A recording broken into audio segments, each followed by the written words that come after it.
Welcome to Insights at the Edge, produced by Sounds True. My name's Tami Simon. I'm the founder of Sounds True, and I'd love to take a moment to introduce you to the new Sounds True Foundation. The Sounds True Foundation is dedicated to creating a wiser and kinder world by making transformational education widely available.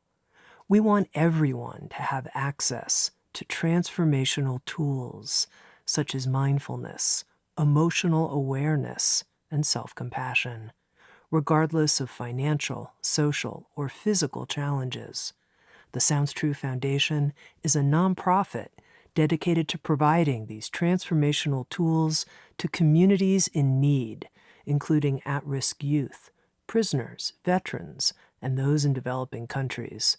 If you'd like to learn more or feel inspired to become a supporter, please visit SoundsTrueFoundation.org. You're listening to Insights at the Edge. Today my guest is Elizabeth Earnshaw.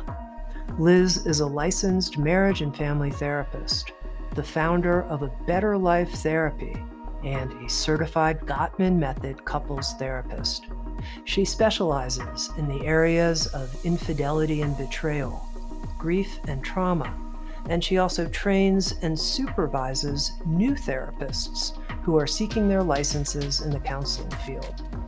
With Sounds True, Liz has written a new book. It's called I Want This to Work, an inclusive guide to navigating the most difficult relationship issues we face in the modern age. Liz is just 35 years of age, and she holds not just so much wisdom and information and good recommendations for how to build lasting relationships that are filled with love, but she's humble and open and sincere and a terrific educator. I learned so much from talking with her, and most of all, she lifted up my heart to be such a young person who is so dedicated to helping people build loving relationships that last. Here's my conversation with Elizabeth Earnshaw. As a way to begin, Liz, I wonder if you can share with our listeners, by way of giving some background about you, how you first decided, what was the path that took you to becoming a therapist who specialized working with couples? I love this question. So, my obvious path was that I was very lost in my life after I graduated my undergrad and I didn't know what I wanted to do. So, I was driving down a highway and I saw a billboard that advertised a marriage and family therapy program.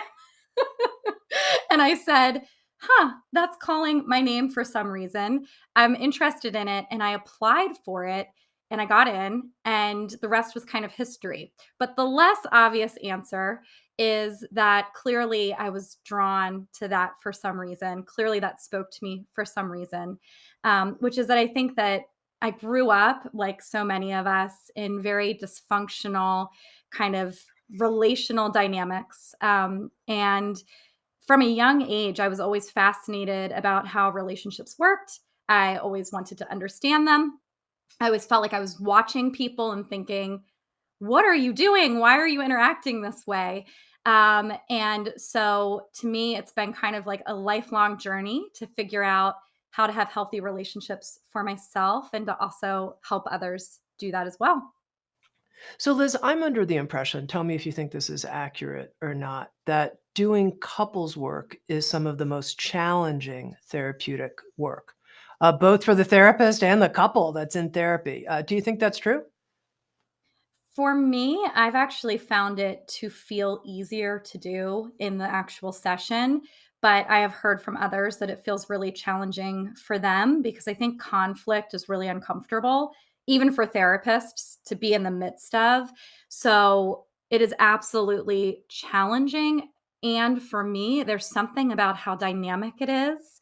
There's something about how much people can kind of bounce off of each other and learn from each other that is so invigorating and exciting that it makes it so that my days go by very quickly, and it's just something I'm incredibly passionate about, so I don't find it terribly challenging. Okay, that's interesting. Now, Yeah. what I know from a lot of friends that I've had historically is that they've gone to see couples counselors to help them. And the report is, well, that didn't really work. Well, that didn't really work. We're going to try this other person because that didn't really work. So tell me, what do you think about your approach working with people makes it effective? I'm presuming you do think it's effective. So what makes it effective? Yeah, so there's so many different forms of couples therapy, and there's so many different training paths that people go down. And I'm a licensed marriage and family therapist. I went to school as a couples and family therapist. So my training is really based in relational therapy from the get-go. And a lot of people that end up practicing couples therapy, they weren't initially relationally focused. They are individual therapists that move into couples work. And so couples work is much more dynamic than individual work. You have to really learn to like push people back together through their conflict, help them to communicate with each other and move yourself out of it, which I think can sometimes be really challenging for therapists because they're used to doing the one on one. I ask you a question, you give me the answer, and then I ask the other person. Um, so I make sure that the couple is not putting their energy towards me, but that they're putting it towards each other. The other thing that I think is different than what a lot of people experience that I've worked with is that I'm really direct. And so I'm a certified Gottman therapist. Gottman therapy is very directive. So I will stop people and I will say, hey, I need you to stop for a second. What's happening right now is something that we know is going to be detrimental. And I want to help you to say it differently, but you've got to say it differently. And the feedback I've gotten from other people who have done other therapy is that they go and the therapist allows them to shout at each other the whole time. The therapist gives them no goals and no direction. So I think the containment is something that can be really powerful for couples. Okay, it's very interesting to me when you say you're very directive. Would you describe that there's a framework that you're working in, a basic kind of belief system or frame? And what is that? Yeah, so I do practice through the framework of Gottman Method couples therapy, which it looks at the couple through the framework of things that research has shown makes couples thrive or makes couples suffer together for either a short amount of time or a very long amount of time. And so when I'm working with a couple, I'm continually looking for signs that they either are developing these skills that make them, quote, the masters of relationships, or I'm looking for signs that they could be leading themselves into the disaster zone. And so some of those things are, do they share their internal world with each other? Are they able to trust each other and be trustworthy? Do they have commitment with each other? Like, is it clear to them when they wake up in the morning, even if we were mad at each other last night, I know this person hasn't just run out on me and given up on me? Do they navigate conflict well? When they share their lives with each other, does the other person care and respond? And is there some united goal that's kind of holding them into the relationship?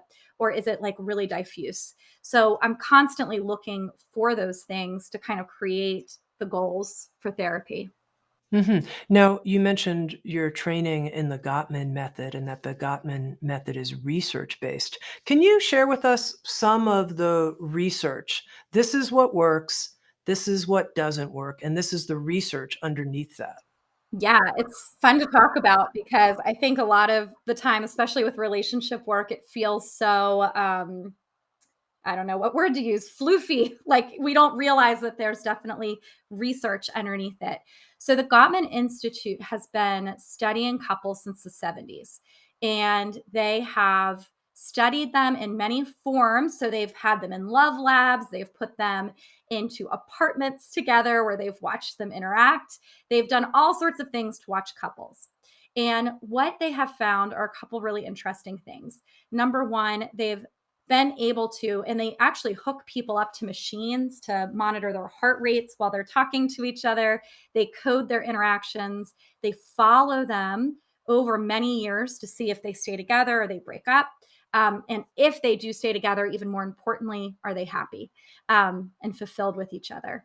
So, some of the really interesting things that they've found is that there are 4 communication habits, which they've dubbed the 4 horsemen, as a play on the 4 horsemen of the apocalypse. And these 4 communication habits signal that a couple is in distress. And they can actually predict, couples therapists trained in the method can predict with over 90% accuracy that if a couple is chronically using these 4 horsemen, they're going to break up or they're going to divorce. So that's one piece of the research. Another important piece of the research is that couples who report that they're happy are turning towards each other more than they're turning away or against, which sounds really common sense once you hear it out loud, but it's something that they were able to track. And what that means is if I said to you, I love your glasses, turning towards me would look like saying, "Thank you so much. I just got these glasses, or I've worn these same glasses for years." If you turned against me, you would say something like, "Why are you telling me that? I I don't care if you like my glasses." And turning away from me would be just no response at all. And for anybody listening, you did turn towards me. You smiled just now when I said Oh, it. yeah, thank you so much, and I'd be happy to share more with you. I got these glasses when I was in Iceland with my wife, and Oh, she was like, "You need an accessory."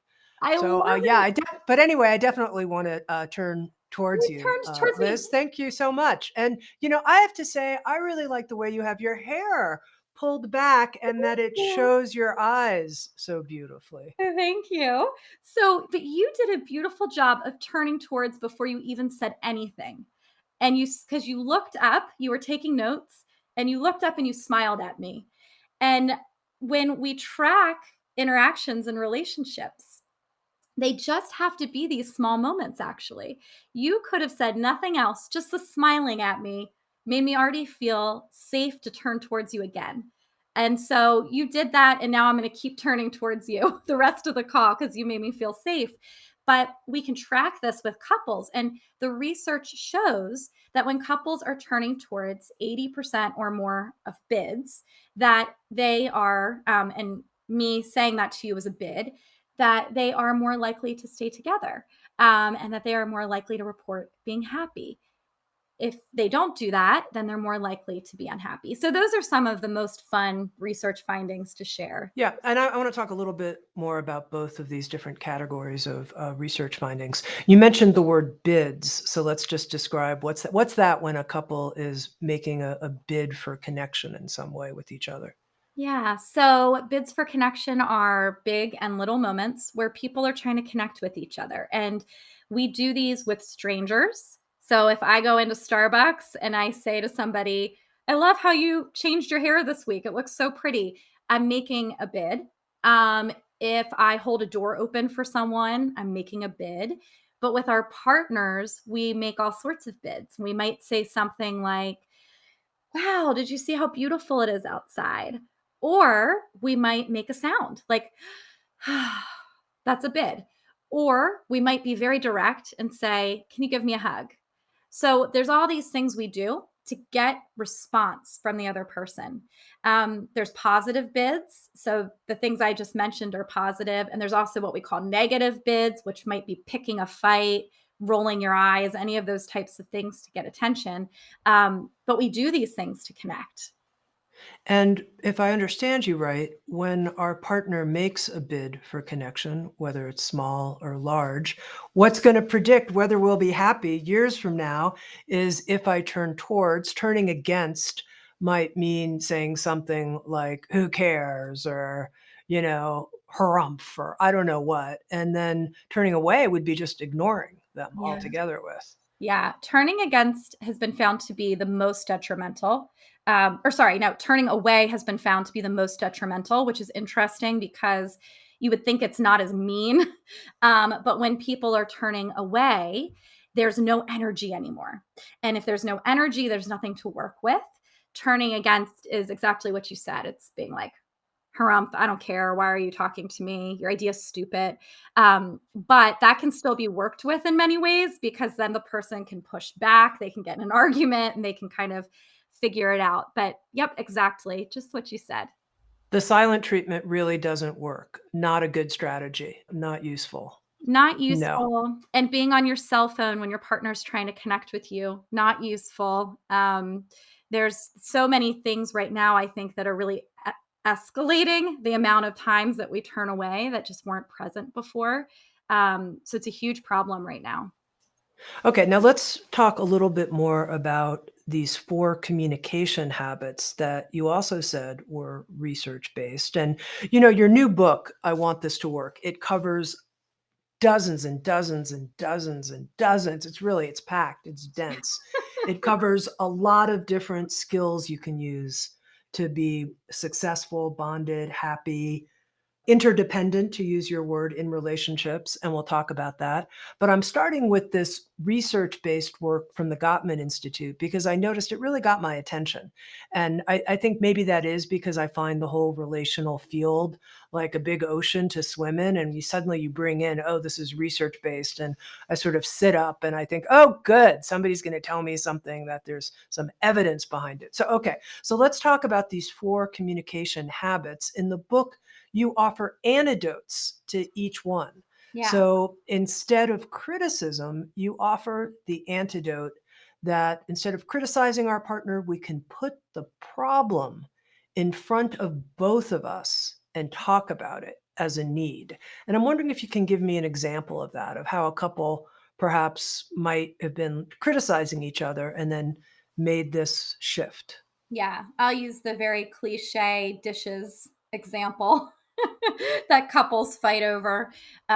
So, an example of what it would look like to criticize would be if I went downstairs and I said to my husband, Andrew, um, you never clean the dishes. They're always such a mess when I come down the steps. And I'm likely going to get defensiveness. And that's not going to get us anywhere. But if instead I can recognize that the problem is the dishes. That's the thing that's making me really mad. I'm upset that my partner didn't do them, but I'm actually upset about the dishes. Like if the dishes didn't exist in that sink, we would be great. So if I can identify my problem is the dishes, and under that, what's my need? My need is that I want to relax after work. My need is that I want a clean kitchen. My need is that I want to feel like I'm being helped. So there's these needs underneath the problem. And once you can identify those, you can bring it up so much more gently in a way where the other person isn't going to have to defend themselves. So I could go downstairs instead, and maybe I'm still mad, and that's okay. But I could go downstairs and say, hey, I've noticed I come down here every day at the end of work, and the dishes are filled to the brim. And I feel really frustrated because at the end of the day, I just want to be able to chill. I just want to hang out. And I need that. I need us to figure out how we're going to figure out this dish situation. So it just changes the way you're expressing it in a way that is more likely to be received. Now, Liz, I'm just curious because as you're working with couples in your office and you said your directive and you hear them criticizing each other, do you take that as a moment to educate? Do you Mhm. interrupt and you go, "This is an educational moment"? Mhm. Yes. So when you said just a moment ago that you felt really connected to the fact that there's some evidence around this and you perked up about that, I found that in couples therapy, couples perk up when you do that for them because it feels grounded in something. It's not just, and it also makes them not feel criticized, right? I'm not just picking on them. I'm saying, hey, I'm here to help you. There's something I know about the way you're expressing this that we know from decades of looking at couples is going to cause problems. Can I help you to say it in a new way? And people receive that really well, and they want a new way to say it, right? Like they don't want to lose their listener. They want that person to hear what they have to say. So it's something I do the entire time that we're working in therapy. All right, let's go into defensiveness. This is another communication habit. What's the antidote? I feel defensive. Feel defensive. You're talking to me about the dishes. We're just taking this everyday example. Yeah. And, I've got so much going on. I haven't had a chance. La, la, la. Who knows? Yeah. So if I was the therapist of that person, I would say that is probably all very true. And your perspective is not going to be heard if you don't take responsibility. So the antidote is to take responsibility or validate. So either of those things, but to be able to say to your partner at first, you might explain yourself later. That is totally fine. But your initial reaction is to turn towards, right? We just talked about turning towards, being able to say, oh, you did have a long day. And you're right. The dishes are a disgusting mess right now, period, goes a really long way in disarming the other person. So that's all you got to do. All right. Okay. And I do want to cover these last two habits Yeah. because I thought this section was just so, it was illuminating for me. So the third one is stonewalling. That's kind of another version of turning away. Yeah. Just doesn't Yes. work. So what do I do when I'm just like, God, I do not want to deal right now. This is Yeah. not my time to be engaging. So stonewalling is super interesting because we actually hook people up to oximeters in the therapy room so that we can see what their heart rate is, their beats per minute. And when people are stonewalling, they look frozen on the outside, but they are full of turmoil on the inside. And they'll have this thing on their finger that just starts going beep, beep, beep, beep, beep, beep, beep, because their heart rate is all the way up. So if you are a stonewaller, if you're like not able to get words out, you're blocking it out. Something you really want to work on is recognizing what's happening in your body, being able to say, whew, I can't get my words out. What's turning off here? My stress hormones are being pumped, and calming your heart rate, being able to get into a calm space is the most important thing you could do. And we know it takes about 20 minutes for the stress hormones to dump from the bloodstream. So you have to take a break. So that is the antidote to stonewalling, self-soothing and taking space. And then the fourth communication habit that predicts your relationship will probably not be around in the future is if you express contempt for Yeah. your partner. So tell us what expressing contempt sounds like and what would be the antidote to that. Contempt is criticism supercharged. So it sounds like belittling, taking superiority, being really disgusted with somebody. So while criticism might sound like you never do the dishes, contempt sounds like you've got to be kidding me. You are a flipping pig. And I can't believe I married you. I'm so disgusted. And there's a facial expression that comes with contempt, and your voice kind of changes. And when this happens, you've lost respect, right? It's not there anymore. And there could be reasons, but your partner feels that over time, they're going to feel incredibly belittled and demeaned, and they're going to back away from intimacy in the relationship. So the antidote to that is to be able to name your feelings and also to take some responsibility and to try to figure out, like, where is this coming from? Is there something that needs to be healed within me or with the relationship so that I can actually talk about what's going on for me instead of pushing this person down a peg? Mhm.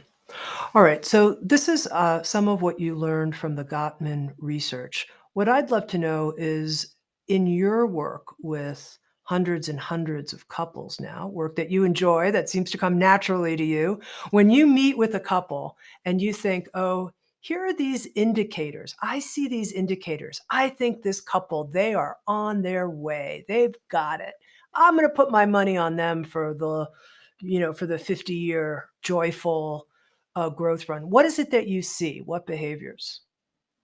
Or do you not see very many couples like that because they don't come to you? Oh, I do. I see them. Couples, all sorts of couples come to see me. And I would say the majority of couples that come into therapy are everyday couples who are struggling but really want to make their relationship work, and they are willing to change. So some of the things I see are what I just said, a willingness to engage in the work, right? They have this willingness to take feedback. They have a willingness to change themselves in a way behaviorally, not like at their core, but behaviorally.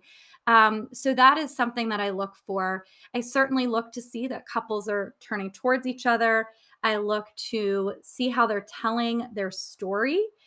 Couples who come in, I always ask people, tell me your story. How did you meet? What have you overcome? All of that kind of stuff.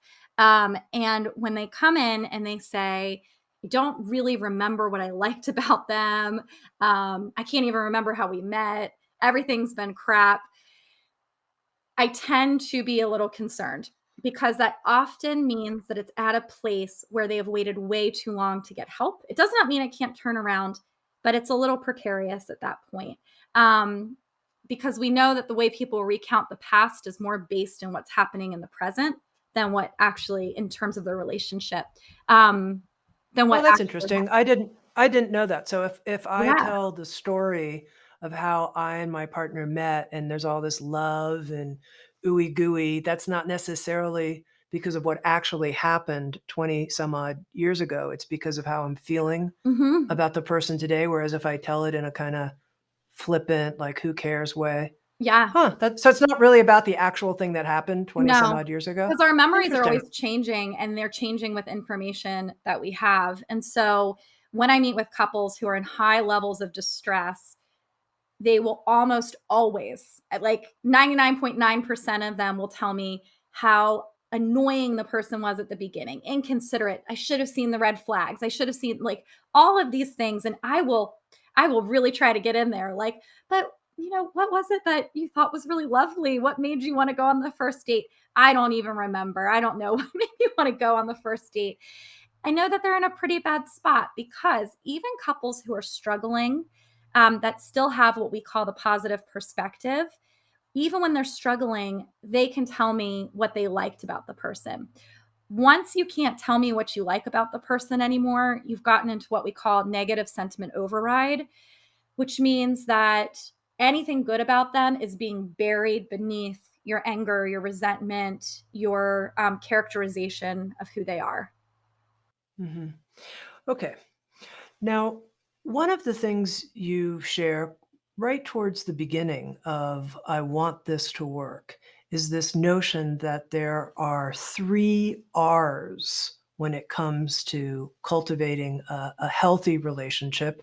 You describe it as a relationship based in interdependence. So let's start and define that idea of interdependence. And then what are these three R's and how did you get to them? Yeah. So interdependence is the way that we are able to balance our desires for connection and our desires for autonomy. So all humans have an autonomous self that they want, and all humans have a connective self that they want. And we balance them differently, right? I might be someone who really leans into connection, and my partner might be someone who, of course, loves our connection, but leans more into independence and autonomy. When we're in relationships that are imbalanced, we don't know how to navigate those together. So we either we become hyper focused on the connection and we kind of forget about our autonomy and we like lose ourselves. And so I'll see couples and they'll be so focused on the connection, but I'll say, well, what are your hobbies? What are your interests? Who are your friends? And they don't have that anymore because the connection has become everything. And that can be problematic. There's also times where the connection isn't there and autonomy has become everything. It's about my career, my friends, what I want to do. We're usually matched with the opposite, which, as you can imagine, can be hard to navigate. So we have one person saying, autonomy is the way. I don't need to be connected as much. Like, leave me be. I'm focused on my other stuff. And we have the other person saying, talk to me, cuddle me, be with me, take me on dates. Interdependent relationships are able to dance with both of those things. And so, what I work with couples a lot is learning from each other. What does your partner have that maybe you struggle with, and how can you lean into that a little bit? Um, the second part of your question was, what are the three R's? So those are reliability, respect, responsiveness. And I came up with those by looking at, what emotionally focused therapy tells us, what Gottman Method therapy tells us, relational life, PACT. There's all these methods of couples therapy. When it comes down to it, they're essentially teaching couples to be respectful to each other, which means acting like their partner has inherent value, to be reliable with each other, which means I know that if I reach for you, you're going to be there. You're committed to me. We've got time to work this out. I can predict mostly who you are, and to be responsive, which is turning towards. When I'm having a hard time, you care. When I'm having a good time, you care. And when those three things are happening, couples are able to create that interdependence with each other. Okay, I noticed for whatever reason with the 3 Rs, and this may just be me, they felt a little abstract to me, like I was trying to Mhm. make them really real in my experience, Yeah. and so I could remember them Yeah. and do them, Yeah. God willing. So, help me with each one, make it very real in terms of the behaviors, like, these are the behaviors that demonstrate respect, Tammy. Yeah. So one of the things I talk about is it needs to go in all ways, right? So if you're in an interdependent relationship, you can respect yourself. So an example of that would be, let's say that you have a partner who's behaving in a way that is hurtful to you. You can respect yourself enough to say, I don't like this. I'm not going to be late to my work meeting because of the fact that you did X, Y, and Z. I'm going to respect myself here. Respecting them would look like doing the same for them, right? Saying, I respect your time, I respect your needs, I respect your influence, care about your opinions. So that's what respect looks like. Responsiveness is a very easy way to think about it is that turning away, turning towards, turning against stuff. Yep. So if your partner comes in and says, guess what? I just got a job promotion. Are you the type of partner that's able to say, honey, that's great. Like, tell me about it. What happened? Just as much as if they come home and say, I hate my boss. Can you say what happened instead of, well, I think your boss has a point there. But you also need to be able to respond to yourself. So if you're having a hard time, do you have space in your relationship to say, I need to deal with what's going on for me? I need to be able to talk it out. I need to be able to tend to myself. And then reliability is commitment. So, the Gottman Institute talks about how important it is to have commitment because if we don't think our partner is going to be there for us, if we're in a relationship where one day they're all in and the next day they don't text us back, where one week we're together and the next day they say we're going to get a divorce, then we can't trust enough to work on things together. But all of the methods talk about the same thing, right? Like if we're looking at what Esther Perel talks about, which is that reliability and commitment allow us to have space to actually process through things, to not be afraid, to not have anxiety. So that's kind of what all of those things play out like in a Mhm. relationship. Now, one of the things I read is that one of your areas of specialty is dealing with infidelity and betrayal. And I thought that was interesting because it seems to me, once again, like that would be really hard, I would think.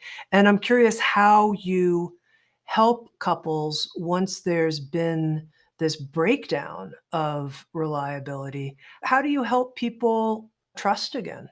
Yeah, it's hard because the contract has been broken. When there's infidelity, the contract was we're not going to step outside of the relationship in that way. So after a contract is broken, then trust is very much changed. And so you have to be really gentle with it. But we go through three phases when I work with people. The first is that we own up to the fact that we broke the contract, and the person who broke it has to atone. So they work on offering remorse, they work on explaining what they've learned from the situation, answering questions, and listening, really taking time to hear the impact. That's the hardest part. People in that situation, there's a lot of shame, it's painful, and they'll often say, how many more times do I have to hear this story? And I sit with them and I say, look, I know it's exhausting, but you have to keep hearing it for a while because it needs to come out and it needs to receive responsiveness. The story needs to be responded to again and again and again so that your partner can feel safe. So that's the first stage. After that happens, once that partner who has been betrayed feels like their questions have been mostly answered, they've been able to share the story. I talk to them a lot about you can't move the goalpost. We have to get to good enough here so that we can move to the next stage. We move to attunement. And that's where they both get to talk about what was happening before the affair. What was going on in the relationship that might have allowed that to have space. Was there not enough turning towards? Was there a stressful moment that you didn't know how to navigate together? Were you feeling in some way neglected? And so they talk together about what was going on. And then finally, in the last stage, they get to the point where they're able to say, okay, let's recontract again. Here are the things that we're going to do to rebuild this relationship in a new way.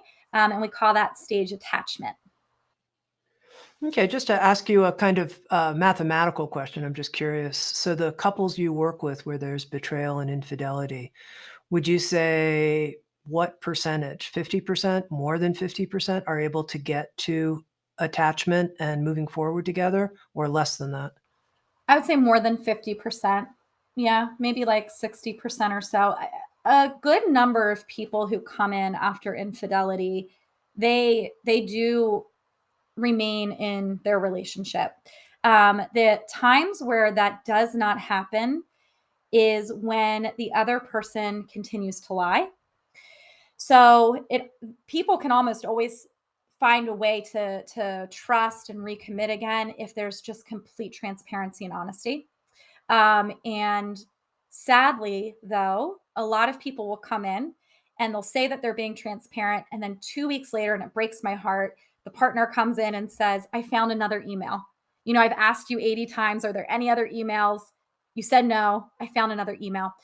In those cases, it tends to be really challenging to move forward, and people do end up breaking up. Mhm. Now, Liz, I wanted to ask you a question about I Want This to Work, your new book, which is I got the impression that, and this is based on a quote from the back cover of the book, where it says, between 2008 and 2016, the divorce rate plummeted 18%.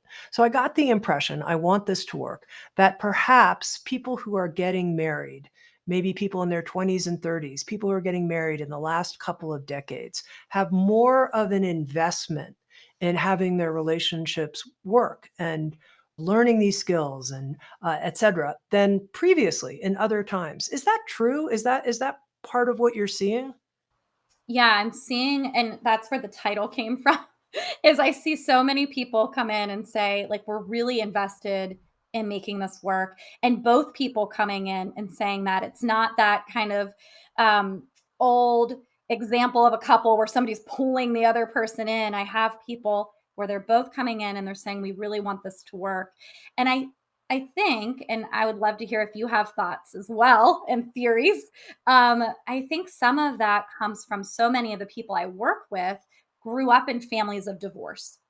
And so we have a lot of people in like the millennial generation whose parents split up, and they're very invested in trying to do it differently, which ends up being a huge motivator for them. I don't want to get divorced. I watched my parents argue.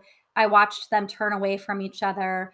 I watched them not like respect each other and accept influence. And I really want that to be different here. And that seems to be something that is really pulling people towards maintaining their relationships. That, also people are getting married later. So they are being very choosy with what they're doing. And once they choose, they're really invested in making sure that it works. And so I think that those are a couple of the reasons that that's happening. Right, it makes sense, and I notice in hearing you describe that, I feel happy about that. Like, I'm like, "That's so wonderful." It's so wonderful that millennials feel that type of eagerness to invest, willingness to invest in, and this is another, something else you posit towards the beginning of the book, that really what it is, it's about learning skills. Yeah. And I think, it's in a way, it's a very simple idea. Oh, there are these skills you need to learn. But it puts relationships in a different category because I think often we think it's like it has to be some type of soulmate chemistry or angels have to, sprinkle dust on us or not like it's like skills, like the same kind of skills it would take to be successful at something else in the world. So I wonder if you can speak some about that. Is it just like learning other kinds of skills, but yet now they're interpersonal? Yeah, I mean, I think it's a muscle, right? And we learn our relationship skills through observation. we watch how other people relate and we take it as our own and we don't even know it. It's not even conscious. But when we can start to consciously learn, oh, there's a new way I could say this. And when I say it that way, it really changes the interaction. Or maybe there's something I'm doing here that's making it hard for me to get close to this person. And here's a few things that I could do that would really change that. Then we can become empowered.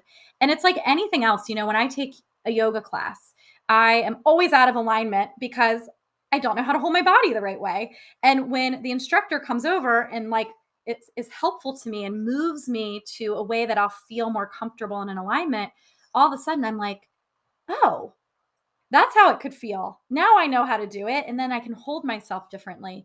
And it's the same with relationship skills. Now, here you are, you're in your mid 30s. And, this got my attention when I first picked up the book. I want this to work. Who is this Elizabeth Earnshaw? Okay, I'm going to learn more about her. She looks really young. Here I am. I've been at this a long time. I still have a lot of skills I need to learn. Can she really help me? She's so young. She's in her mid 30s. How do you address that when couples come to you who are older than you and look at you and go, "Really?" Yeah, it's a good question. And it is one that comes up a lot. The first move is always to be curious about that. So we always talk about it. As a therapist, that's my go-to is what's your fear? I'm younger, and so tell me about what comes up for you. You don't have enough experience. Yeah. How good are you really at your relationship? How long have you even been doing it? Yeah. I got married before you were even born. I mean, whatever, something like that. Yeah, yeah, people could be my parents, all sorts of Sure. things.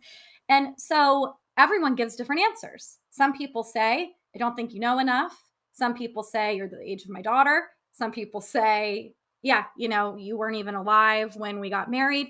And we explore that, but one thing I share with them is that I have worked with couples for over a decade, and I've worked with hundreds of them of all ages.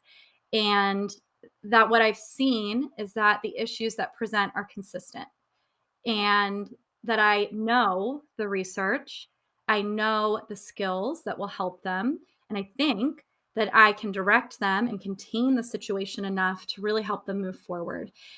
And I also open up the allowance, like they're allowed to be concerned about that. And I say to them, if at any point you feel like I'm not getting it because I'm too young, if at any point there's some transference where you're thinking, this is like my daughter talking to us, do I really have to listen to her? I hope that we can have a relationship where you can bring that up. And so I use a lot of relational work with the people that I'm working with in their relationships. Okay. Let me ask you a personal question. Yeah. Another one. I love it. Of all of the relationship skills you teach, which have been the hardest for you to really embody well in your own intimate relationship? Mhm. I am a critical person. So, for me, I have had to learn how to express myself without being critical when I'm frustrated. I'm not naturally a critical person, but when I'm frustrated, that is my go-to. I I get kind of flooded, I get mean sometimes. And so, even though I know that criticism just kind of kicks off this really unhealthy dynamic in a conversation, I use it sometimes. And my husband pairs well with me and he becomes defensive. And so, something that we are continually working on together is helping each other to learn to do it a little bit differently and to feel safe enough to do it a little bit differently. But yeah, my like growing edge is that I'm working on the criticism. And what do you do when you have the criticism come up? What's your shift? Yeah, so if I notice it in the moment, because sometimes I don't, I own it immediately. So I love to narrate what's happening in my head. So I'll say things like, "Oh my gosh, I can tell I'm being ridiculous right now." I start narrating how I'm feeling instead. So I'll say something like, I'm just like really enraged and I don't know what else to say and I need to walk away right now. And so I'll stop it. I'll narrate what's happening for me instead of narrating what I think about him or what I think about the other person. And I certainly, once I get there, I'm a human, so I don't want to seem like I'm this like um, Sure. god of relationships. Once I get there, I do apologize, and I think that that repair is so important to just, it's almost, even if you can't get rid of that unhealthy habit, if you can catch yourself and repair, it does so much for the security in the relationship. And so I apologize. I try it again. I ask for permission to get another chance to have the conversation, but it's something I'm always working on. Now that's a very good tip to ask for permission to, like, do a do-over kind of thing. That seems really important. Yeah, yeah, and, asking for permission around anything difficult makes that conversation go so much better. It's just the other person already feeling like they're being considered is pretty powerful. So saying, "Honey, would it be okay if we tried that again?" Or, "Are you open to us talking about X, Y, and Z?" That disarms a person very powerfully. Mhm. Now, you've founded a new company. It's called Actually, a premarital wellness company. Tell me a little bit about that. Premarital. Yeah, so I've co-founded actually with a couple other people, and we are trying to make relational wellness mainstream. And so we feel like starting prior to the relationship. So we know that people wait an average of 6 years to get help when they're having a problem, but we want to make it feel normal to not have problems, but to learn the skills that I talk about in the book. So you don't have to wait until you're in a fight to learn how to fight better. I would love for people to be learning that way in advance. So we're starting with premarital, but we're going to continually add on other programs for people to do proactive work around their relationship. There's a quote on the Actually website. In this famous Harvard study, the people who were the most satisfied in their relationships at age 50 were the healthiest at age 80. And I wonder if you can share a little bit more, this excited me, the connection between our physical health and a happy marriage. Yeah. So the Harvard study found that people who are in happy relationships have better physical health. Everything from heart health to like risk of stroke to risk of different types of cancer, like all of those things are reduced. Those risks are reduced when we feel happy and safe in our relationships. And it makes sense. We're animals that are meant to be in community with other animals. And when we are in safe relationships, our bodies are co-regulated. We can manage our stress differently because we feel like we can fall and somebody's going to catch us. Life isn't always scary. We don't always have to have chaos and crisis and conflict.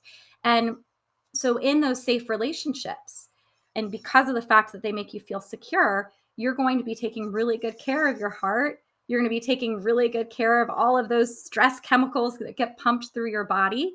And you're going to feel happier and motivated to move and to live and to do all of those things that really matter. Okay, there's one more section of your new book, I Want This to Work, that I'd love to talk to you about. And it's a section that's called Taking a Team Approach. And I thought this was just important. Once again, it landed with me that when you as a couple have made a decision, for example, in favor of your partner's preference, use the word we when you're talking to outsiders. This is one example of taking a team approach. And I thought about that because I could think of all these different examples where my partner and I had talked about something, we had a different viewpoint. And when I shared it with other people, I definitely did not say, we've decided this. I said, look, because of my partner's blah, blah, blah thing, we're going to have to do it that way. And I wonder if you can share more. What does it mean really to take a we approach? What are some good examples of when it's important to do it. That was a good example that you just, I mean, I know I that know. I saw it in myself. I saw it. it was I good. thought, that I don't do it. I don't do it. I kind of throw them under the bus a little bit, saying it's because of this person's, special needs, we're doing it this way, Yeah, kind of and thing. that is so common, you're not alone with that, but what tends to happen is then the other person feels frustrated for being thrown under the bus, and we're gonna do it sometimes, right? All of these things are things you don't wanna do chronically, so just a reminder, you do not have to be perfect, but when you take that team approach, you are then showing the outside world that you are a united front, and you're creating that attachment security within your relationship. When you start putting the other person, oh, the reason we're not coming to Thanksgiving this year, mom, is because, Andrew doesn't really like the turkey that you make. When we start doing that, what starts to happen is we triangulate. And what triangulating means is that there's three people in a situation, but there's a weird mismanagement of energy there where somebody might feel in conflict. My mom might then feel like, oh, well, why didn't Andrew tell me this? Or why doesn't he want my turkey? And then Andrew and my mom are Andrew's my husband, by the way. Andrew and my mom are in conflict. Instead of it just being, you know what? We've decided that in our little couple bubble, we have decided that this year we're doing Thanksgiving in this way. And it really creates a lot of safety and protection. Okay, and then here was another one in this section on having each other's back in relationship. When your partner's talking, I just keep outing myself. I have a kind of confessional I love compulsion. it. That's what it is. It's, I don't know. When your partner is talking about something or telling a story, don't interrupt or correct them. And I thought, wow, don't correct them. But what if it's like absolute, like fact check, time to do a fact check here?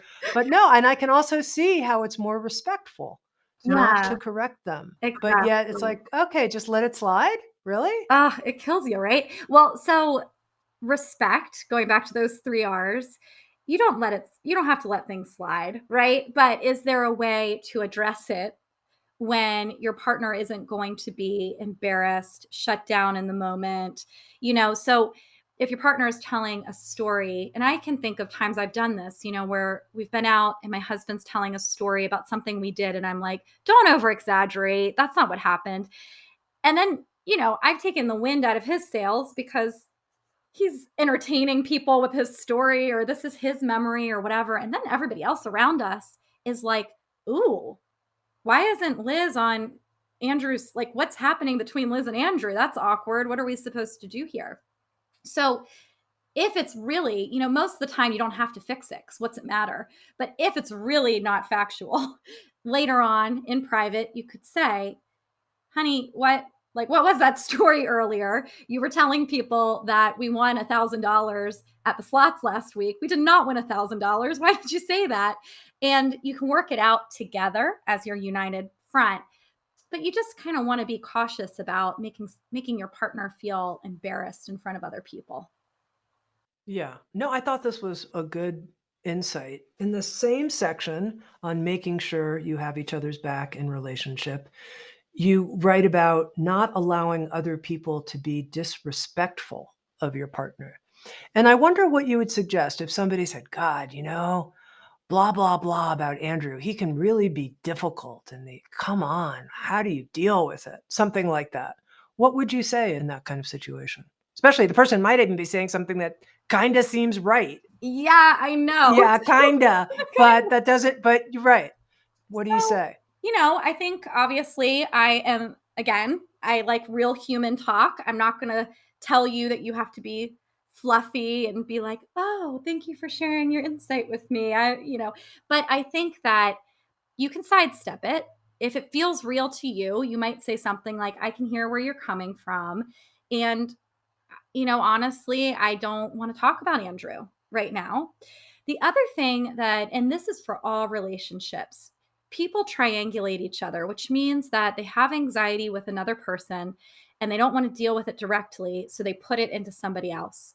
So if my, my friend comes to me, they're annoyed with Andrew, their anxiety is with him. But they're putting it into me and they're hoping that I'm going to relieve that for them by agreeing with them or fixing Andrew for them or whatever, that's not a healthy dynamic for any of us to be in. So being able to step out of triangulation might sound like saying something like, I can hear you on all of that, and I really think you should talk to Andrew. You know, I don't know what I can do with this for you, but I think that if you contacted him, it might be a better conversation. So you can direct it back, but you don't want to go into it and disrespect your partner behind their back. Mm-hmm. All right, Liz. So you put a lot of time, energy, intelligence, research studies, and a whole lot of practices. I would say this book is a very readable and applicable toolbox. I want this to work. An inclusive guide to navigating the most difficult relationship issues we face in the modern age. What's your hope as people pick up this book and read it and think, aha, aha? What's your hope for the reader? Yeah, I hope that for readers who are saying, I really want this relationship to work, maybe especially readers who aren't sure how to go to therapy, don't have access to it, don't have a partner who's interested in it, that they can open it up. And even if they don't read it cover to cover, that they can find little nuggets of things that they can just kind of gently approach in their lives and start to use in their relationships so that they personally feel more empowered in trying to make their relationship work. Yeah, so my biggest hope is just that it gives them something that they can do, especially when they're feeling overwhelmed, maybe hopeless, not sure what to do. They have some containment, they have some direction. Now, interesting, you said even if your partner might not be interested in doing the work, you could still pick up this book and start and get right into it. And one of the sentences you put in the book is be the change you want Mhm. to see in your relationship. And I thought that was very powerful that we could start embodying the change just ourselves, even if our partner's not like reading every chapter with us and doing the exercises with us. Yeah. Yeah, it's true. Once you start doing it, things will change. We don't know which direction, but they will change in some direction. I've been talking with Elizabeth Earnshaw. She's the author of the new book, I Want This to Work, an inclusive guide to navigating the most difficult relationship issues we face in the modern age. What a wise and humble young person you are, Oh, thank Liz. you. Thank you. Yeah. Thank you so much for having me here today. It was so nice to talk to you. Same.